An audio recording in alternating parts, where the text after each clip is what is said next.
Renault Triber face lift launch చేశారు. Design మాత్రం change అయింది, ఇంజన్ మాత్రం ఏమీ చేంజ్ చేయలేదు, నో మెకానికల్ చేంజెస్. సో అదేదో సర్ప్రైజింగ్గా ఉంది. కార్ అయితే చాలా బాగుంది. ఇంజన్ మరి 1 లీటర్ ఇంజన్ అంటే అది అండర్ పవర్గా అనిపిస్తుంది. సో టర్బో ఇంజన్ కూడా లేదు, it is just naturally aspirated engine.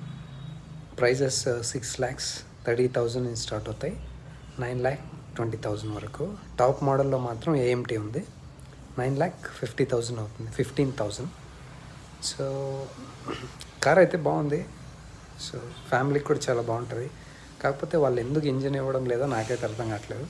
At least 1.2 litre అన్నా న్యాచురల్లీ ఆస్పిరేటెడ్ ఇచ్చిండొచ్చు, లేదా 1 లీటర్ టర్బో అయినా ఇచ్చిండొచ్చు. కానీ టర్బో ఇవ్వలేదు, 1.2 లీటర్స్ ఇవ్వట్లేదు.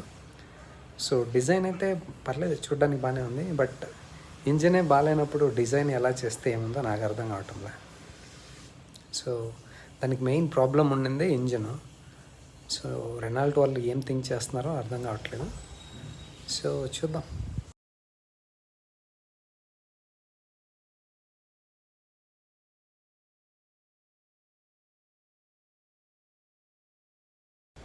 ఇమేజెస్ చూసారు కదా, ఈ కార్కి అయితే చాలా పొటెన్షియల్ ఉంది. ఫ్యామిలీకి అయితే చాలా బాగా సూటబుల్ కార్ ఇది. కానీ ఎందుకు వీళ్ళు ఇంజన్ ఇవ్వడం లేదో మరి. సో చూద్దాం, ఫ్యూచర్లో ఏమైనా ఇస్తారేమో మళ్ళీ.